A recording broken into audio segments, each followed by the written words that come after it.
if I had it, that was on my agenda. Thank you. Oh, I see, it's 1:45 over here, it's 2 o'clock over here. No Yes. wonder. Good afternoon and welcome to the Special Committee, the Police and Community Committee. My name is Councilwoman Ortiz. I represent District 3, and if my colleagues would introduce themselves, I'd appreciate it. Karen Hiller, I represent District 1. Mike Padilla, Mayor of the City. And we have with us the Chief of Police as well. I'm going to call the meeting to order.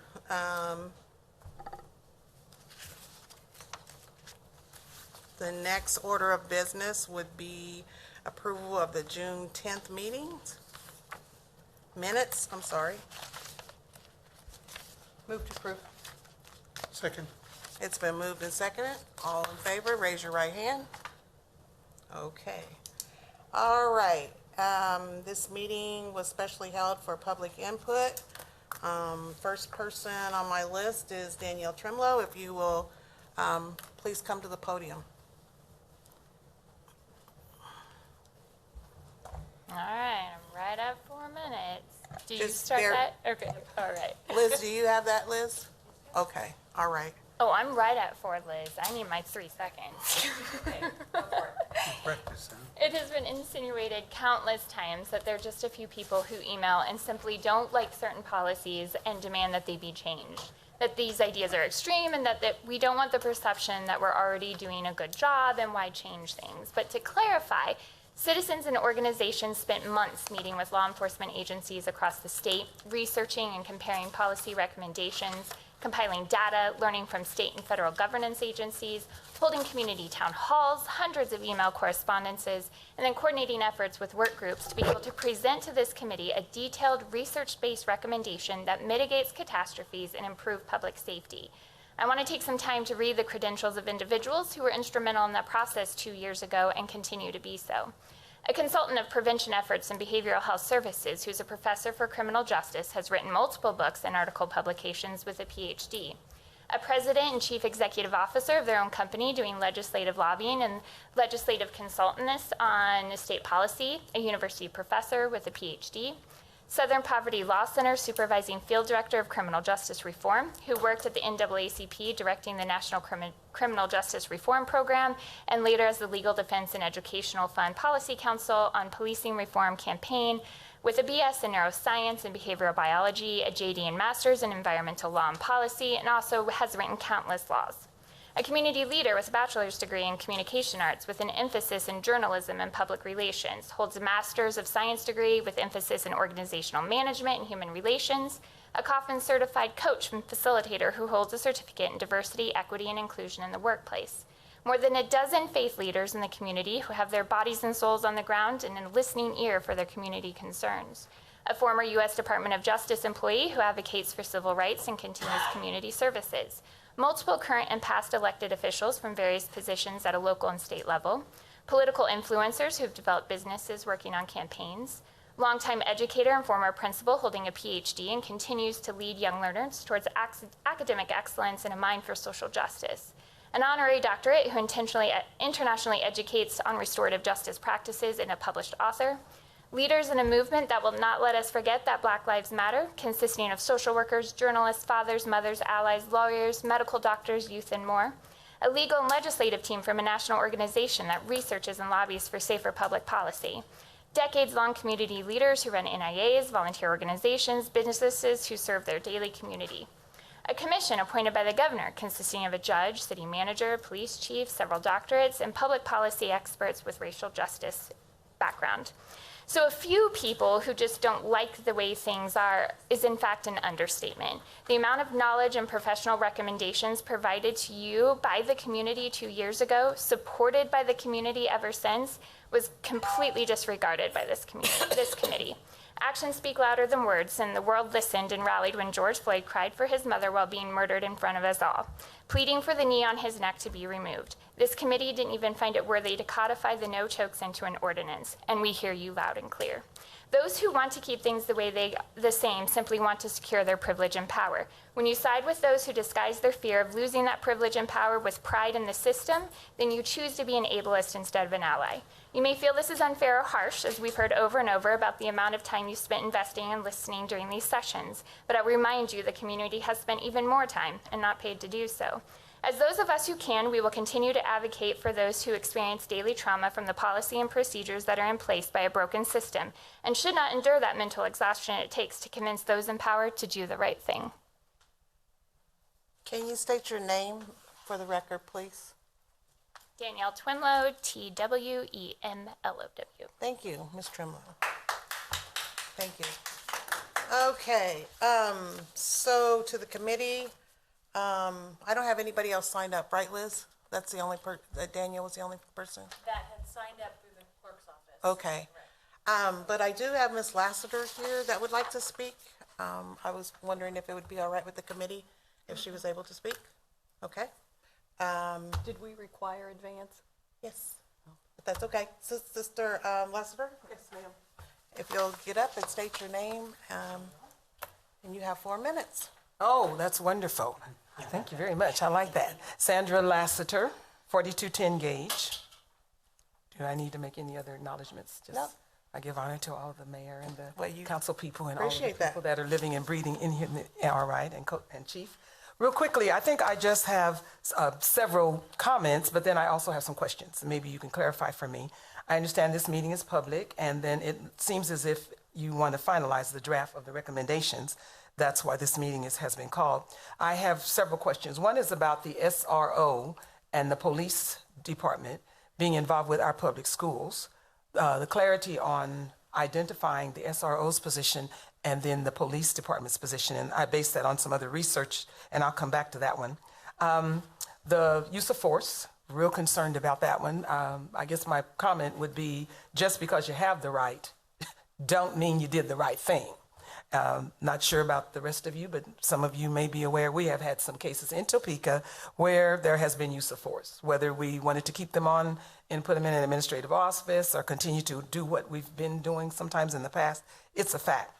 Also, I'm concerned about this committee, and I think the mayor has the autonomy or the authority to select this review committee, this community committee. Like I said before, I don't want your job, but I do know some persons I think that would be qualified to serve on that committee, and we are concerned about your qualifications for that, what the specifics are, what that policy is, and what those persons need to look like. Real quickly, going back to the SRO person, I want to make sure that those persons are our protectors of our children and not the attackers. Now, in my experience, I've only had quality SRO and quality police officers working with my schools and with our children. So that's not my concern. But as I've seen on some other news, the officer going in, basically he's been the disciplinarian. And that, to me, is the principal and the teacher's responsibility, not that officer. And then he interacted with the child, she fell over in the desk, and all of that foolishness that can go on. So we want to make sure that those officers understand their place. And then I want to know about the police officers. I understand there's an amount of money that's been allotted to our police officers who are working with our school district, and I just want to make sure I have a clarification on that. As I said, use of force, it may be, you may have the right, but then may not be the right thing to do. So we want to make sure that our officers are getting the mental health, the training, and then I do, as I always do, have some suggestions about some persons who can come and talk a little bit about diversity, how to deal with the various age groups of young people. We know that our middle school kids can be a little mouthy and the high schools can be nice and grown up and all of that. But we're not only talking about high schoolers, we're talking about community people who are human beings. They have a right to speak. They have a right to say something and not be inappropriate. So I'm really here about those. And then we know the knock is supposed to be a policy in place anyway. But I'm concerned about everybody's mental health and everybody treating one another with integrity and with respect. And how do we go about doing that? It says 59 seconds, but I'm finished. Thank you. Ms. Lassiter has asked that her daughter be able to When, you know what, she's not answering, so let's forego that. Appear by Zoom? Yes. Chair, because usually our committee meetings are ones where you can sign up when you arrive. I mean, I saw that we advertised that people could speak or they could send in some comments if they wanted. I'm fine with letting anybody who has taken the time to join us Right. here I or haven't got online. that far. Oh, I'm fine with that. Right, right. But I think it's only fair that we ask the committee as a whole. So is there anybody else in the room that would like to speak that didn't get signed up? Gentleman right Okay. behind you. I can't see you, but if you'll come to the podium and state your name. Around this way. All righty. Please state your name for the record. Hi, Dick Klein, and I've been a citizen here in Topeka since about the mid-1970s. And I just want to commend the City Council, the Mayor, Police Department for your willingness to have this kind of dialogue and this discussion. It can be a very sensitive issue, and there's not a lot of just immediate right answers. So your willingness to kind of put yourself out there, put the city out there to say that there are issues and we need to look at this. I just want to add on to what Ms. Lassiter said. I think she's right on. A couple of the things that are mentioned in that were in the newspaper regarding the increase of the use of mental health support with the police officers. My background is I was director of the Shawnee County Department of Corrections for several years, and we would see inmates coming into the jail who, had they come to the attention of the police department, yes, they had. But it was really their mental health issue that was the driving force that caused them to come to the attention of police. And then because there weren't other resources, back in those days we didn't have the crisis intervention teams that we have now. I stand here and say I really support any efforts you can give to enhance the work of the mental health teams. That collaboration between the police department and Vallejo and the mental health services. That is a critical piece to get people at the level in which they need help before they enter into the criminal justice system. Because once they get into that criminal justice system, it's a tangled web, and it's not meant to be. It's just you've got mental health, you've got criminal justice, each one has their needs. So having that support for the police department out in the community, it helps the police department, but also helps the people who they're interacting with. So I could go on, but I'll step off my soapbox. And again, thank you. Thank you very much. Thank you for coming today. Is there anyone else? Do we have people online? Do we have anybody online? No? Is there anyone else? Going twice? Is there anyone else? Going 3 times. Thank you.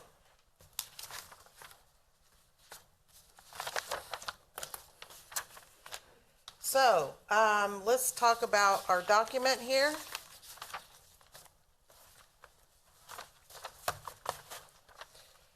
On number 4, we're gonna talk about number 4, the Citizen Oversight. I asked everybody to turn in their recommendations to me. Karen did turn in hers, and Mike, I don't want to speak for you, but it's my understanding that everybody should have a version. First of all, everybody should have a version of the recommendation that made the adjustments that we all agreed on, correct? I believe so. Okay. Karen, you have it? Yeah. Okay. So, let's go back to Karen's number 4, and let's talk about that, the Citizen Oversight. I did get an email from Mike, and he said that Karen had suggested that we would add one line at the end of the first paragraph. And we couldn't really come to agreement, so I thought, well, let's just kind of go a week and see what we think. And Mike said he was okay with the recommendations we can make, so I don't know, at this time, do we want to, let's discuss that, to see if we want to keep the recommendations or we want to put in something else on number 4. Well, Madam Chair. And it's those not item people- number 4, it's this short. Yeah, it's just Karen's number 4. Yeah, I'm not sure he's. There we go. No, this is totally new. This is totally new if we can't come to agreement on, this is what we, did you bring anything from last week? This is what she wanted to add from last week. But don't use that yet. Okay. Yeah. That was another suggestion that I had. So I want to be very, very clear because I've heard it said, and I want to be very clear. These are not my recommendations only. These are the committee's recommendations. As a committee chair, I have asked each committee member to give me their recommendations. So I had 3, mine's, Mr. Padilla, the mayor's, and Councilwoman Hiller's. And what I did is I comprised them into one, and that's the document that I comprised them into. Now I'm asking for us to look at this document and make sure that we can come to agreement on a final document that we can send back to the council.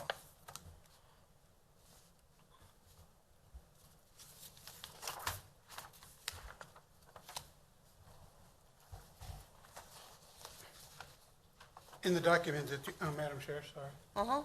In the document that you handed me for number 4, the word advocating to the police, advocating is encircled. Is that to eliminate or? It's my recommendation, if we're gonna go with Karen's, that we take out that word advocating. And that's where I came up with the new language on the orange on number 4, if you want to look at that. Because that might get us closer to where I think we want to be. Those are my notes, if you can read them, but.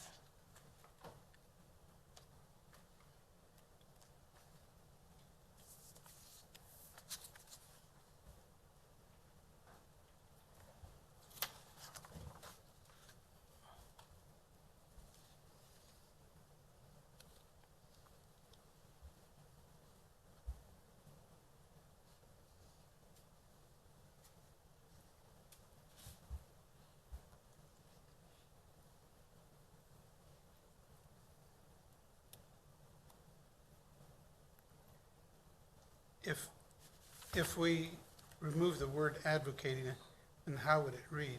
Civil Service Commission's duties would include, No, that was in Karen's. Okay. This is how it would read in She's this got new it one. rewritten. Do you have the new one? Yeah, he The has one it. in fine print over there on your right hand is her version. This is how Karen wrote it. This is how I rewrote it there.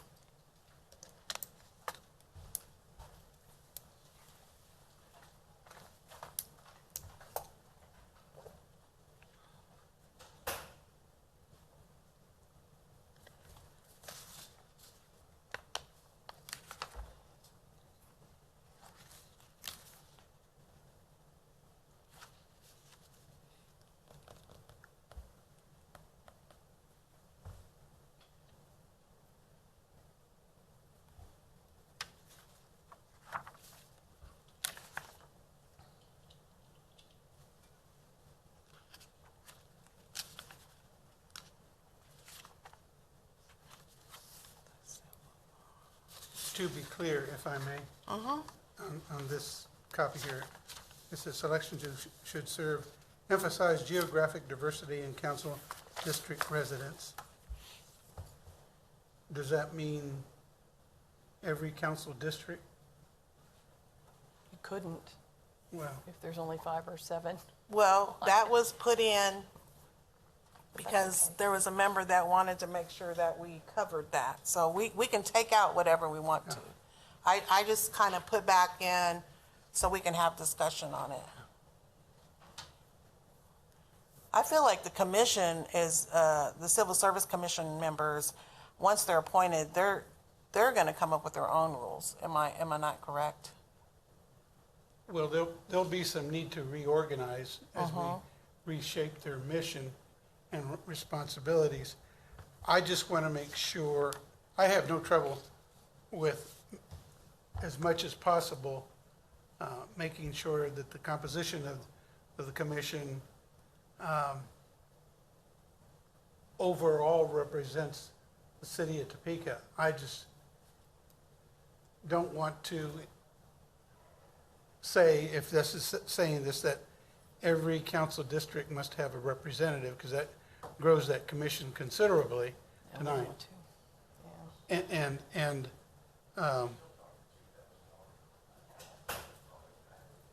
And we don't know what that number's going to be yet. yeah, advocates for historically marginalized and disadvantaged communities. Does that mean somebody has to have been with some organization, or can they be an individual who has been an advocate for these things, or do they have to be affiliated with some group to be recognized as that advocate? I think what the council member was trying to say was they just wanted to emphasize on that, but we can put in and take out whatever we decide to do. Well, from my experience, having served on the Civil Service Commission, and with whom the people I served, I know of that small group, which was 5, I don't think any of us ever lived in the same district. And my colleagues there were advocates for citywide diversity and inclusion. They had maybe weren't doing it in some formal way as part of an organization, but they were known to the community for being engaged with the community. And so, at least while I was sitting with them, I thought that body, because of the selection process that they had gone through, was very well aware of the needs of the community, what the council wanted, what the city wanted, what the citizens wanted, and they were, as a group, representative of the diversity, inclusion, and equity efforts that we want to make sure are part of the commission. I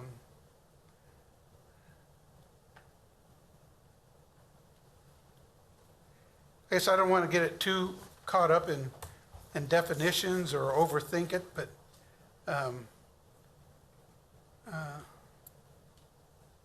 just want to make sure that it doesn't become cumbersome. It needs to be efficient and representative, yes. I just don't want to get anybody who decides they want to apply for a commission and then has to go through a vetting process, what that vetting process would do to exclude people, because last thing I'm going to do is excluding people for not being in the right geographical district or something. Absolutely. You know, I want to be more inclusive than exclusive. I just want to make sure that if that's your intent, or that's the intent, that it doesn't get interpreted in a different way somewhere down the road and mean more than what it says here. Am I as clear as mud? I hear Yes. you. I think you're raising some good points. It didn't strike me, but what I read was that we should strive to appoint individuals who represent the breadth of Topeka, period. And so then it went on to provide some examples. I looked at it as examples, but certainly guidelines, because certainly with this experience of 2 years ago and every time, all before that and since then, what you don't want is people who are of like mind and experience. Right. And so this gives, to me, just gives some good examples. We want them geographically diverse around the city, not all from Census Tract 7 or all from Census Tract 3 or District 3 or whatever, or 1, whichever. And then it gives some, to me, it just gave examples, and I didn't write it, so I'm reading somebody else's stuff. Examples of, to me, as I read that person's choice or chair's choice of advocates there, it says we want somebody who has experience in that, not somebody who's inexperienced in those issues, and then from different points of view. And so I thought it was pretty well done. Credit to whoever authored it at first, or your work on putting some things together. So, because what we want is guidelines to whoever is doing the appointing, and then to whoever is endorsing that, that we've got what we were looking for. And Madam Chair, Yes. I have been already in, when this was right after my election, had already been in communication with our city manager and city attorney to look at all of our committees, boards, and the commission as well, to make sure that we have been clear in our definition of their role, mission, and responsibilities. So what you're saying, Councilwoman, I believe is what is being considered, and these are examples of. I just don't want them to be certainties. Well, we want to make sure we're along the lines with what. Yeah. Right. Well. Because I do believe that there has to be a clear mission statement for the commission under its new reorganization. Deliverables to the body, I believe, is part of that. Some of that doesn't happen right now, and I'm hoping, I'm expecting that will change as we rewrite the commission's role if it's accepted by the body.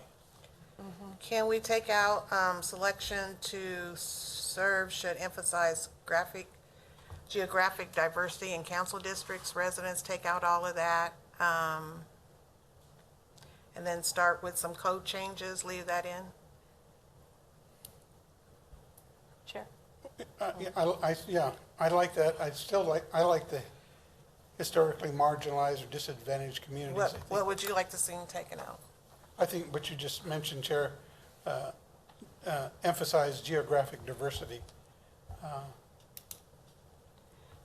Okay, so you're starting with selection to serve should emphasize, or you wanted it out or in, Mike? I'm not understanding. Should include advocates for historically marginalized and disadvantaged communities, advocates for policing, and advocates for youth. So what are we taking out? Selection to serve should emphasize. Well, the way I read it was should include advocates. The emphasize geographic diversity in council districts residents I would suggest to strike it, but leave the rest of it in. I just don't want to get caught up in, I'm sorry, it is unfortunate, but it's a true fact of life, that zip codes can determine a lot in your life. And So why would you want to leave it out then? well, because I don't know that focusing just on the zip code is as important as focusing on the people and the work that they do. I could live in a bad zip code and still not be a good choice for the Civil Service Commission, or a good zip code, I guess. I'm trying to get to that point where we don't exclude people. Let's say we choose you, but you're not in a disadvantaged zip code. But we don't say that, That's why I said I don't want to get there. And I just want to make sure that as people read this and interpret it, because I'm not sure, Chair, has any of this gone before our legal department? Okay, then fine. Yeah. So you're asking to remove? I'm just suggesting if the rest of the committee feels that it's okay to leave it in there, I'm good with it. I'm just raising those concerns that I have, that it might be interpreted by others differently. And I just don't want to get into a point where, okay, the qualifications to serve on the commission become so finite that they become exclusionary to a larger group. Karen? I think it's well done. I think it gives, it's not super specific, but it gives a message about having people from different parts of the city and having people that have the background and therefore the knowledge in these different arenas. And the 4 that are named, which Mayor supports, are ones that have been, that we want to make sure have somebody who's knowledgeable about that but it's also not exclusive. It's not demanding that there be one of this and one of the other things. So I'm actually comfortable with the language that's there. And Chair, I'm comfortable with the changes that you made. I understand about maybe a discomfort of advocacy, but what I think people were looking for was if we're going to come and testify to this committee, we want them to have the authority to go ahead and pass it up if they think there's something, if they either observe in their work or in some testimony from citizens that there's a concern that they think, either the chief or the governing body ought to have a look at. I just wanted to sometimes if you're silent to that issue, then there could be a legal opinion or someone's opinion that it's not within their authority to make a recommendation outside of their commission. So I think you did a good job with that language.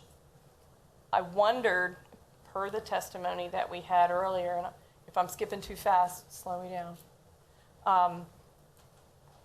With the big issue of boards and commissions, actually with our form of government, I too have had that mission, but you and I haven't talked about what you're thinking and what I was. But we had a carryover sometimes from the entities outside the city that want the city to put somebody on their board. And then some leftover language from when we had a strong mayor form of government. But in fact, our form of government says that the governing body appoints somebody, and then our procedure is that the mayor's somebody's got to be the point person on that, and the mayor's responsible to make the recommendations.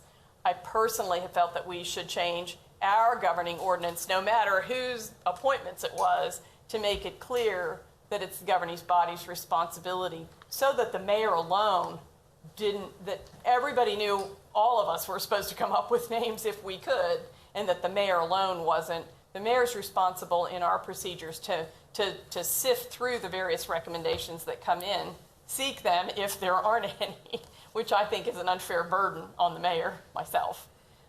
So we could also simply say the Civil Service Commission members are appointed by the governing body. The governing body should strive to the words that are there. And that way, whatever our council procedures are would take care of the steps of how those names get to the governing body and not be, outliers or outdated. So just in sum with those, and I'm happy to talk about any of them, but if we took the words "the mayor" out in the 2 places in those first sentences and just left it the governing body, and I'm okay with the language as you have it written on all those. But the mayor does appoint the members. They're responsible to. That's why it's written the way that it is, because that's how we act right now. That he appoints it, the commissioners. Well, once again, we've been with our form of government. We've had this mishmash of all. But until we change that, then. But the governing body has to approve, and so if we left it a little more generic, it would take some of the pressure off the mayor for coming up with all these candidates. I'm okay with how it is. Well, serving in that capacity and having served on the council as well, it is should be an understood responsibility of each council member to forward names. I agree. There is some difficulty in doing that sometimes. I know. And I've used my office to encourage those council members to follow through with those responsibilities. And when they come to me in my office, I always check to see if it requires council approval. And then if it does, that carries the weight, obviously, that that council person knows this person, feels they're qualified to serve. Right. When they come to me where there is no council approval necessary and it's a new application, I personally contact the people and talk to them, thought visit so. with them, and ask them about why they desire to be on this committee, and what their qualifications are, what their interests are, what they feel they can bring. And for me, then there is a sign off for me. I'll go ahead and sign off on it. If I feel that they have not expressed a real commitment, because that's what it is, then I may not sign off on it, and it still goes before the governing body. You still could appoint them if you wanted to. That's, if I may, I didn't know. I mean, I locked into what I thought our standard procedures were when Mayor Bunton was mayor when I came on. He interviewed everybody, no matter what. And even if a council member had recommended, the mayor took the responsibility of interviewing them all, so that when the mayor's name was on the recommendation, you know, the mayor then sifted out and picked out, usually one at a time, but if it's more than that, fine, to make a recommendation that that person was willing to stand behind. And again, we probably all ought to know it if you're not screening the ones we just signed off on. Well, Because sometimes people come in on their own. They get sent out to us. yeah, and those are the ones I keep pushing back to the council members to be those representatives or advocates for those people who want to come on board. I mean, if I give my name to you, it's up to you to find out whether or not you think I will be I would think. an asset to the committee. And I keep pushing that back.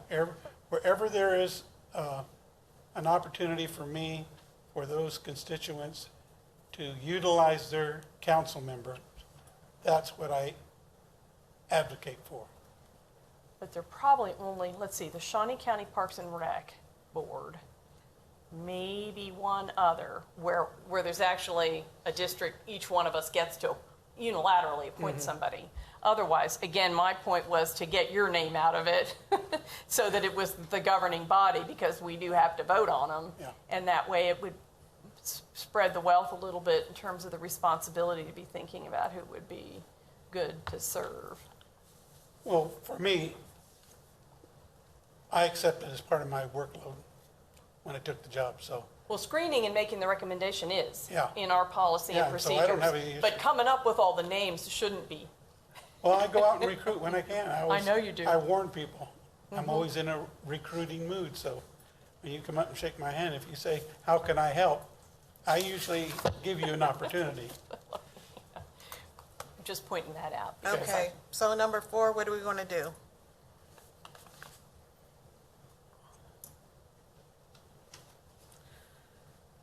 Well, again, like I said, if the majority of the council, of this committee feels that it's fine in the way it's written, I can vote for it. I just wanted to raise the issues. I'll make a motion to approve it as it's written in number 4, the new, I'll make that motion. I'll second it. Okay. And then if I may, ask the mayor across the table whether he wants to leave it with his name in there or whether you want us to back it off to the governing body. And leave it. Okay. Leave my name in there. Okay, it's been moved and seconded. All those in favor, raise your right hand. 3-0, Liz. All right, number 5, employment decisions. Again, this is some new wording that I looked at when we couldn't come to agreement with Karen's. I also talked to the HR director to make sure that we were, as a city government entity, reaching out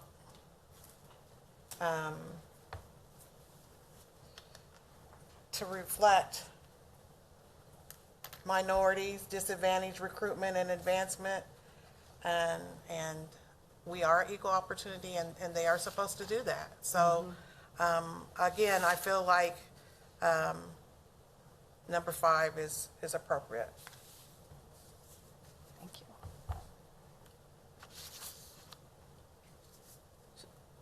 Yes. Just, so the first paragraph is exactly what it said before, and the second is the only one that's changed, or are they both changed? Yes. I think we were all right with Yes, the yes. first one. It's the second one, yes. Okay, thank you.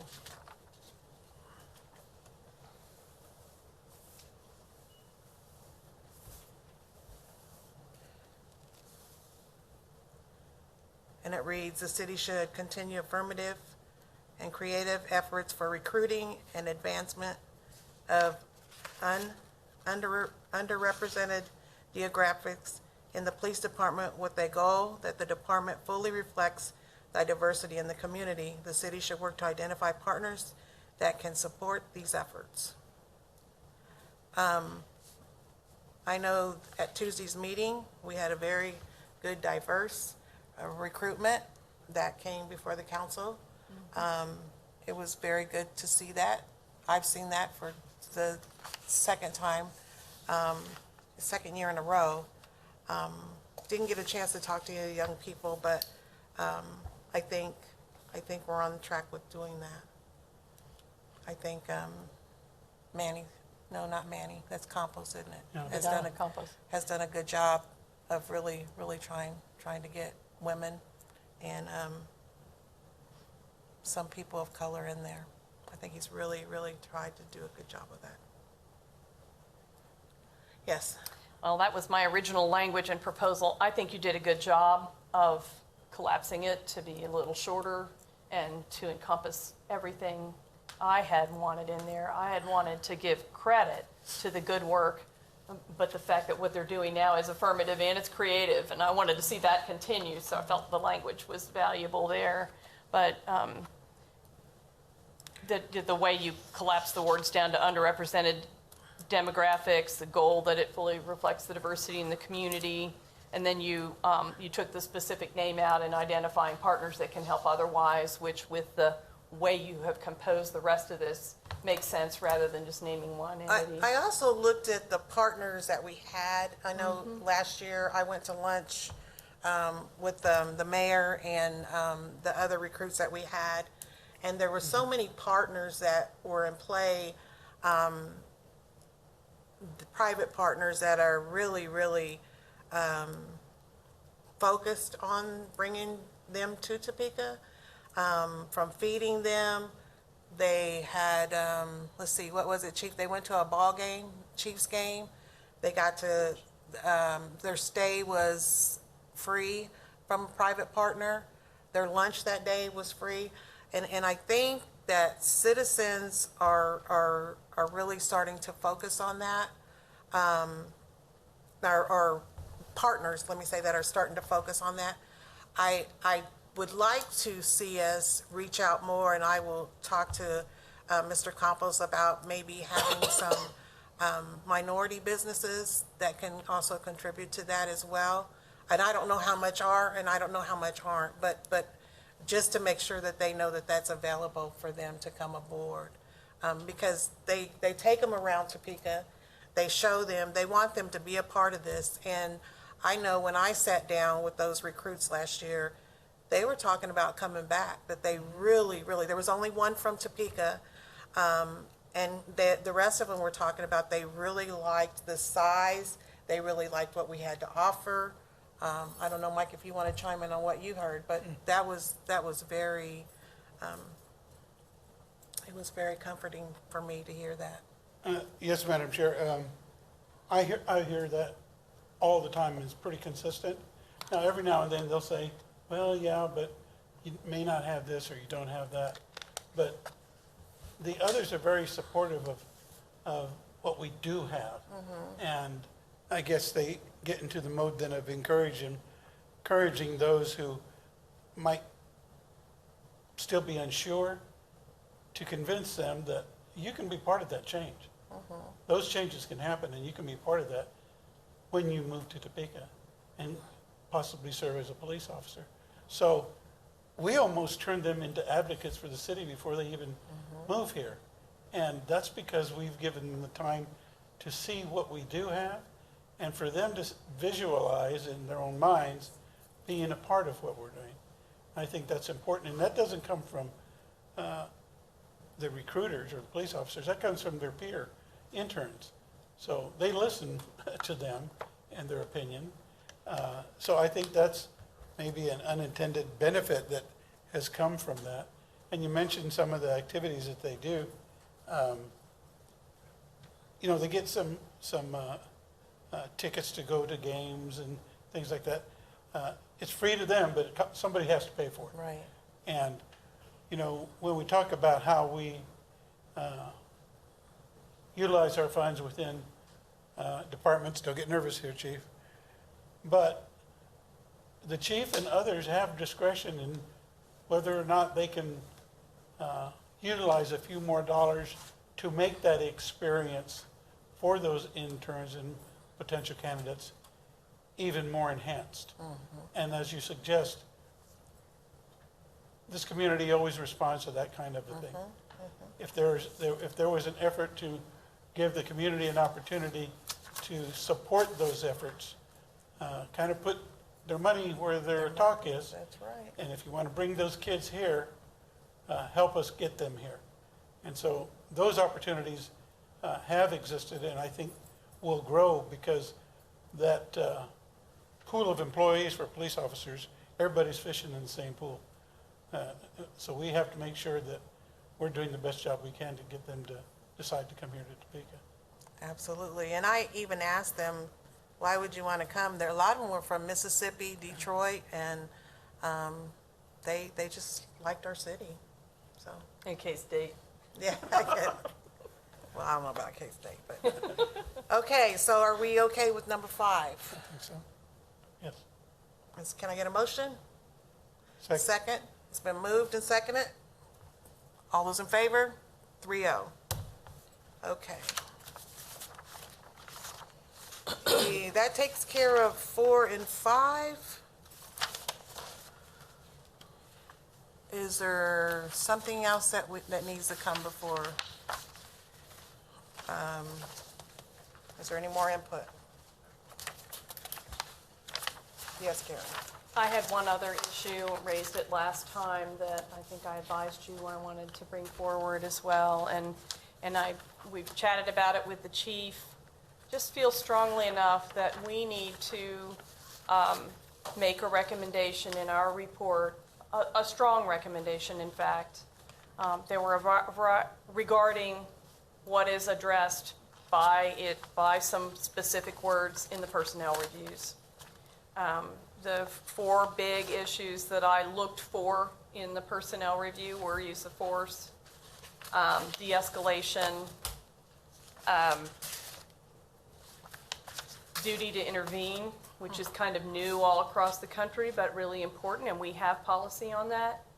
And multicultural comfort was the term that I used. Maybe there's a better one, but and in my review of the personnel review as it is today, and I've said before and I'll say it again, I think it's very well done. I like the way they pace it, not that that's our job to do those things, but I think it's very well done, but I think it does need language on those things.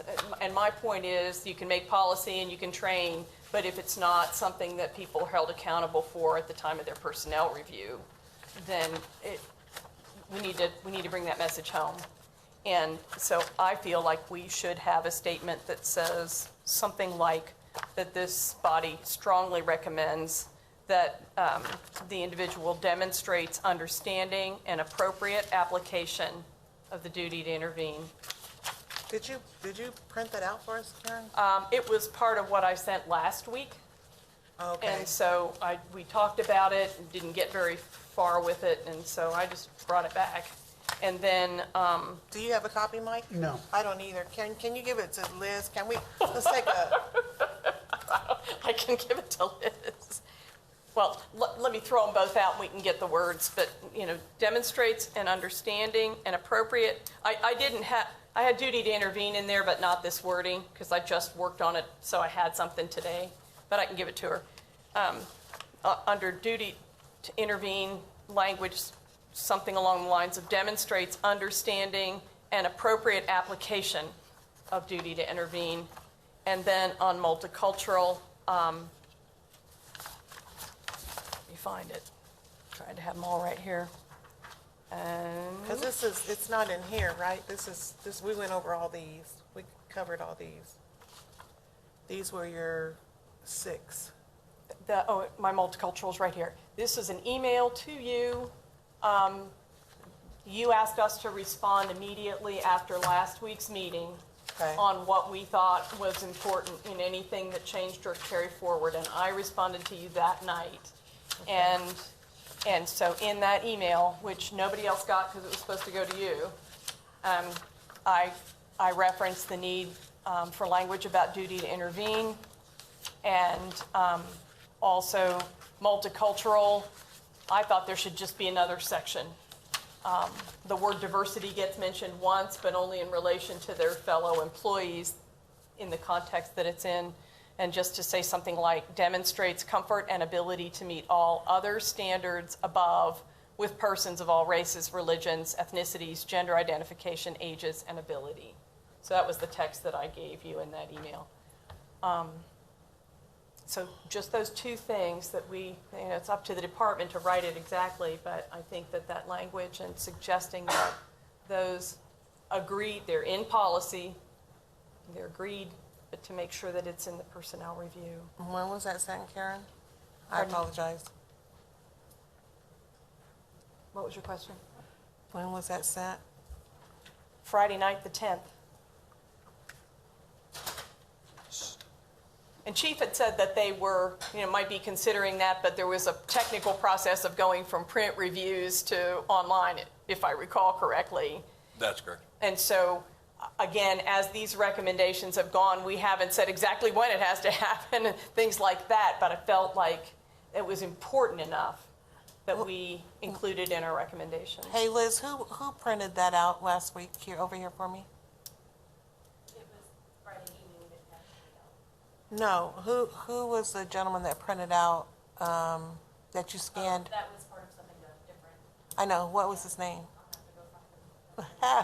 Okay, because I wanted to email so we can get a copy so we could all look at what she's talking about. I don't remember who that was. If I may ask a question. Yep. Councilwoman, are you wanting to insert this in this document, or are your comments related to something outside of this document as a personnel review? I would like to have it, as many of these other things affect creating a commission or establishing a policy or doing more in training. We're just trying to reflect, what we've gathered. And because those 2 issues were so important, and actually during the course of the 2 years that have passed, I think the duty to intervene was established or updated. Am I right? The duty to intervene has been intertwined in the policy for a good number of years, but maybe that particular terminology. Well, because the only language that's in the review is that you have done what you're supposed to do based on authority above you. And the duty to intervene, as I understand it, is a real change. It's like no matter what, if something's not going well, you need to, of course, be well trained. You need to use your best judgment, and you do need to speak up. And We disagree a little bit because I think, as I've stated, I think in previous meetings, the personnel evaluation does reflect that you will follow the policies of the police department and the city of Topeka. So having it in the policies, I understand you want it reinforced in the evaluation, and I'm certainly not opposed to that idea. And not any more than anything else. But, like I said, I don't want to be dismissive of the fact that the evaluations reflected a number of categories that our employees follow the policies of the department and the city. So redundancy is never a bad thing in my profession. That's what I thought. That's why I felt that we should do it, because there are lots and lots of policies, but if this was really important, and again, I think that the department has done a very good job in putting a general overhead and then listing, having been a supervisor and a manager, you hire people to those skills, you train them if they have weaknesses there, you do ongoing training, but at the end of the day, it's how's it going? And the way they have theirs set up with those overall categories is, at least I assume this is how it's done, is it allows the reviewer to go down and kind of pick out anything that's worth talking about, either to give somebody credit for doing a good job, or if there is a need for improvement, having that bulleted on that list pops it for conversation. I guess the other point I would like to make is, when you violate policies and there's corrective action that's taken, that's reflected, the receipt of corrective action that you violated a policy is definitely something that's noted in all of the evaluation forms. So certainly we can always update language and terminology, but I think the policy pieces and the corrective action associated with it clearly is reflected in personnel evaluations. Yes, wait a minute. If I could rebut just a bit, you do specifically mention de-escalation as a checkbox. You mention a lot of those other things. And in my view, you've done it great. They're just bullets, so if there's something to talk about, but that makes sure that if there were corrective action, whether it was informal and just coaching or something bigger than that it doesn't get overlooked when it's, to me, and it sounds like it's the way you all do it, which that's the summary. That's the once a year checkpoint. How we doing? Let's make sure we haven't missed anything. Where are we? And which is excellent for HR. It is a requirement of the supervisors to review the personnel file as far as any issued corrective actions and reflect that in the evaluation. So. But sometimes there's bigger things in a department or, just issues of the day. And we know that. I think they've done a very good job at bulleting highlights throughout that, and that these two are not clear, and that they're big enough that I thought it was worth adding them, or strongly recommending that they add them. So I want to make sure I have this right one. So we're talking about personnel review, right? Right. Okay, because this was addressed through HR. Okay.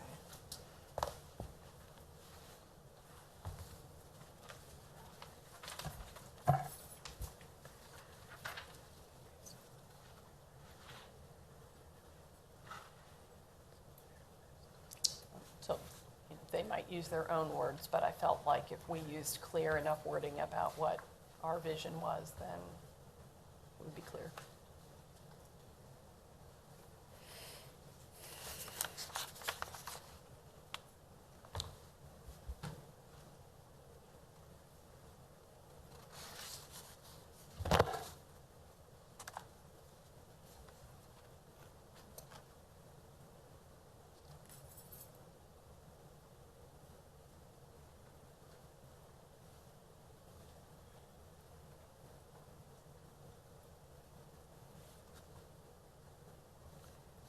Well, first of all, I'm gonna apologize for not printing that out. I know I wasn't feeling very well, and when I looked at that, I thought it was number 4 and number 5. I did go on to read, and then I quit. So, unless you guys can come up with some language right now, I would venture to pause to get a better grip on that. I had written out the one, and the other one I had not, but I can give you that. Which one did you write out, Karen? Well, in that is the multicultural one that I just read. It's in there.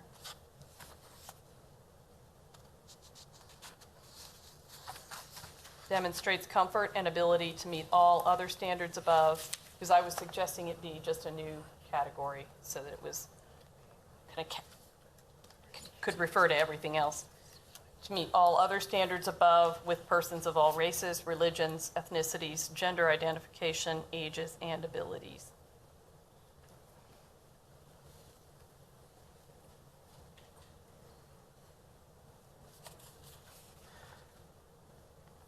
Okay, so you're saying right there, demonstrates comfort and ability to meet all the other standards. Again, And where did you want to insert this at?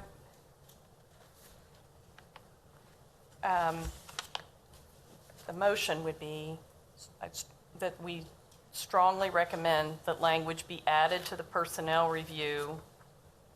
Language for duty to intervene could say demonstrates understanding, that demonstrates understanding and appropriate application of duty to intervene, and then we add a new full bullet to the second page that says something like multicultural demonstrates comfort and ability to meet all other standards above with persons of all races, religions, ethnicities, gender identification, ages, and abilities.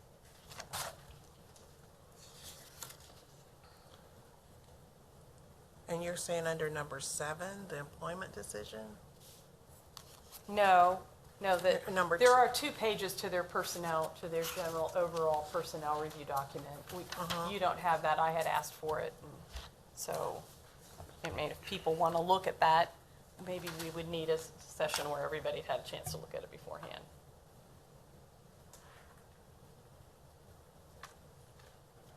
You may recall, I mean, that occurred to me way early in our deliberations, that was the end of the line in terms of making sure we brought any policy changes home. So that has kind of stayed with me throughout.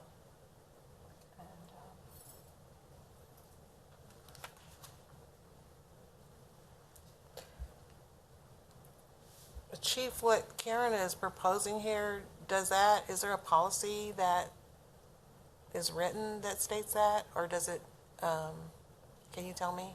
I think she's talking specifically about making and correct me if I'm wrong, about making a modification to the actual form of the personnel evaluation. In other words, to the form. The form Okay. that it goes. Yeah, that they make sure they mention it That the in the supervisor review. gives to the employee and it goes up the chain of command. I think she's talking specifically about inserting some language that is in the policy. She wants to go beyond the policy into the actual personnel evaluation form, if I understand what you're saying correctly. Well, I think her question was whether we have policy on both of those issues. Right, And we yes. do on duty to intervene. But she wants it in the form, the personnel evaluation form, so that it's part of the documented file, is my understanding. Yeah, I thought her question was, do we have policy on duty to intervene? And do we have policy on multicultural awareness and comfort? Yes. And we do, right? That's correct. Yeah, so the answer is yes, we have policy on both of them. So the recommendation from me is just to make sure that the checkbox on that policy is clear enough in the review that it gets attention. Okay, now you said policy again. Did you mean So the you're saying evaluation, policy. the You're- form though, or? Are you talking No. form or policy? Yeah. That's what's confusing Because now me. you've confused No. me.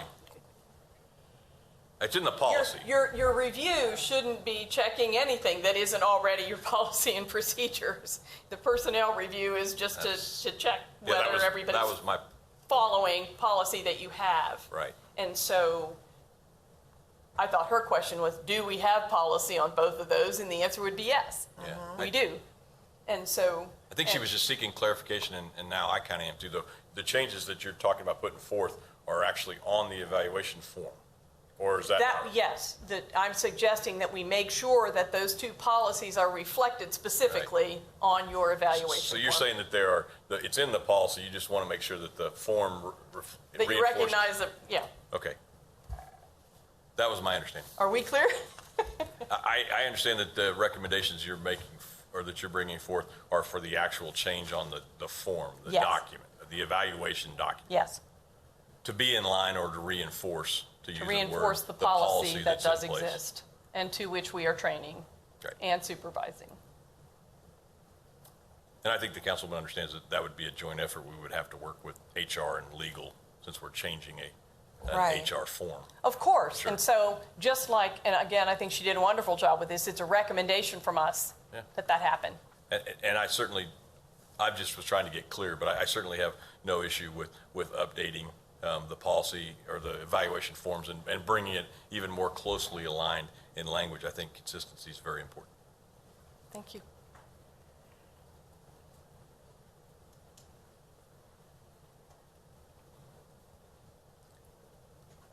But that will be ran by HR before it's finalized. Yeah, I would absolutely have to work with them if we changed any kind of evaluation form, and get some specific expertise that they have in those evaluation documents.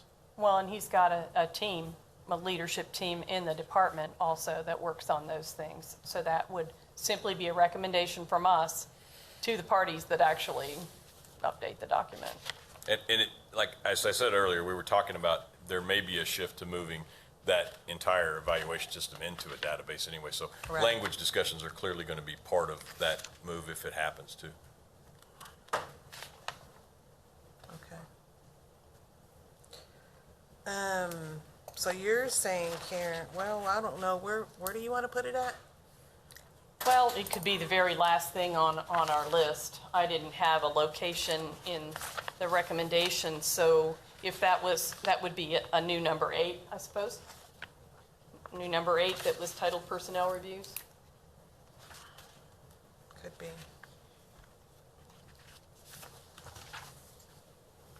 Mayor, do you have any comments? Well, I was just listening.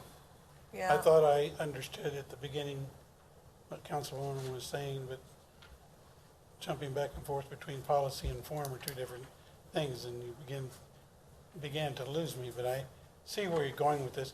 Why wouldn't this be part of the content of officer training? Because It is. well, you're suggesting that this be a brand-new bullet number 8. It's not, what we talked about throughout all of this was improving the training. Not that what they don't have is good, but improving it in this way, that way, and the other way, I understand that. and so on. So the personnel review is sort of the checkpoint or the end of the line, if you will. You do the training, you do the supervision, you write the policy, you do the training, and you figure out how to best do it so people get it. You do supervision day to day on how things are going on the street. You do informal coaching. You do training mid-year. Somebody really messes up, they get written up, and you deal with that. But once a year, whether you need it or not, you do a personnel review that kind of lets you go through the checkpoints of how we're doing. And so it's just a matter of pointing out, as we have with those other things, that we think those are important enough to be itemized. So would your recommendation be, as you suggest, a change in the personnel review form, and you offer this as a Yeah. suggestion, but not that it read exactly like this? Absolutely not, right. But the suggestion that we phrase clearly enough, they know what we meant, and then they run it through channels to do it, just like with all these other suggestions, really. Yeah, that would be better so we'll make a new number, 8, I think it would be. yeah, number 8.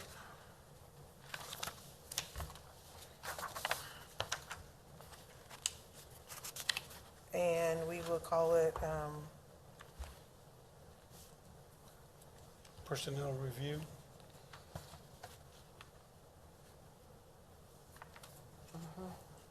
review form. I think, yeah, I say form, throw form in there, and then demonstrates comfort and ability to meet all other standards above with persons, blah, blah, blah, blah, blah. probably a little wordsmithing to make a sentence out of that, but, yeah, to get, Okay, and have it in the same style that you did the other ones, and I did not do that. okay. Just kind of looking to see what you said, so, okay. But I'm happy to work on it, or if somebody else wants to, that's fine. I can do it and send it to both of you guys. Okay. Super. Anything else? Nothing, I had those 3 and just brought them back. If we could, I thought that the comments today were good, and as I looked through them, just kind of doing a check off of, is that in there, is it not? And I'm happy to run through 2 minutes of what I heard. We talked, Ms. Twemlow talked about how important the credentials were, and I think, personally, I would respond that I think we recognize those and worked on that. Ms. Lassiter talked about the SROs and making sure that the disciplinarians were the administrators and teachers. And if you've read that, I think the language that our chair put forward really did lay out what your point was, so I think it's in there. If you read it again and feel it like it's not, I'd certainly be glad to hear it. Use of force is in those comments as well, and is one of the things that when I reviewed the personnel review form, it was itemized in there, and so I thought that was good. Talked a little bit about your comment on the mayoral authority on commission appointments.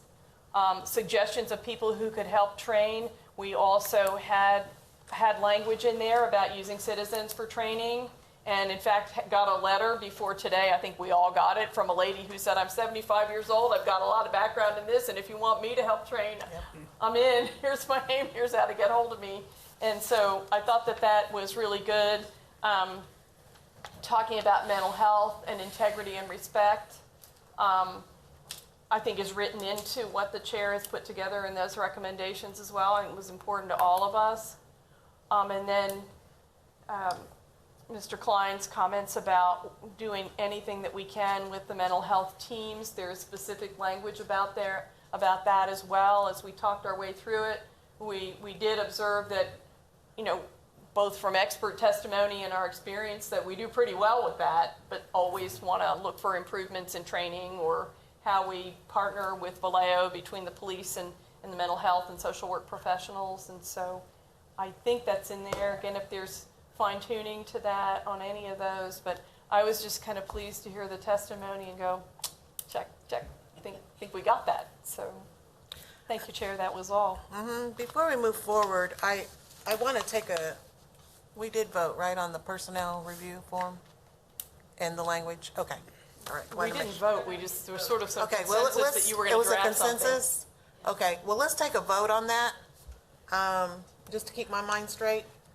Would you want a motion that we would, that we support language to make a recommendation per the discussions, and that it would be final per feedback to you on the final language? Yeah, I'll second that. Okay. Got that? All those in favor, raise your right hand. 3-0, okay. Okay. All right, so what will happen now is we will make those changes, and then I will send that out to you guys after I make that. And then after those changes are made, do we want to meet again, or how do we want to do this?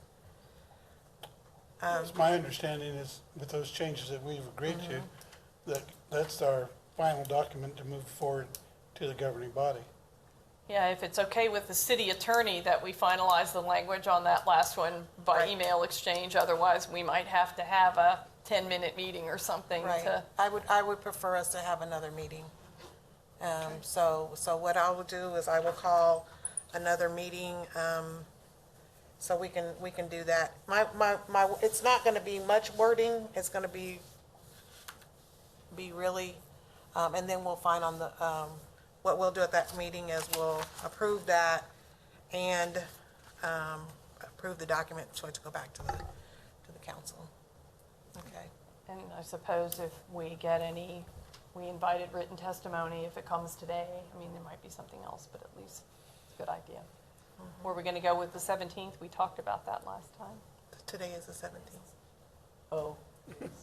June 17th is today. So, what did we talk about the 24th? It seemed like we had talked about those 3 weeks in a row if we needed it. If it's the 24th, I won't be here. Oh, that's right, okay. Okay, we'll check with everybody's calendar. right, I'll have Liz do that tomorrow, okay? Okay, again, we did receive an email, which addressed all of that, and again, I say thank you for the work that you've done on this, for the work that we have done on this. If there's nothing else before this committee, I will adjourn this meeting. Thank you. Did you have something? Well, I was just gonna make a Oh. comment. We've done work with the full intention of doing what we believe is best for the city. And it may meet the standards of some and may not meet the standards of others. But we have made an honest effort to do that. And so what we end up coming up with at the governing body, I ask for the community to be open to what is finally brought to the city and work with us to make these recommendations come into place and move forward. It does not mean that's the final word on what we're trying to do, not just with the police department, but with all departments of the city of Topeka. But it does mean that we can focus on other areas just as well and to keep that intent, keep going. That this isn't a final thing. It is for this committee's recommendations because there are other things to come. But it is an ongoing adaptive work that the police department does. And I think continued review in consultation with all the governing body and the community and the chief will keep us ahead of where some people thought we weren't. They thought we were behind the scenes or behind the curve, but we are ahead of the curve on a lot of things and we want to keep that way. So we're not accepting this as okay, we're done and we don't have to do anything more. We have to continue the work that this committee has looked into. And so I appreciate that and ask for the citizens of Topeka to look at this with an open mind, be critical where you need to be critical, to be helpful where you can be helpful. So thank you, Chair, for your work. I appreciate it. Thank you. Thank you. And I think Chief Cochran said it best early on. I read that somewhere in my notes. There's a lot of room, always going to be a room for improvement. And I think that's in all of our divisions. Okay, that's all I have. Thank you.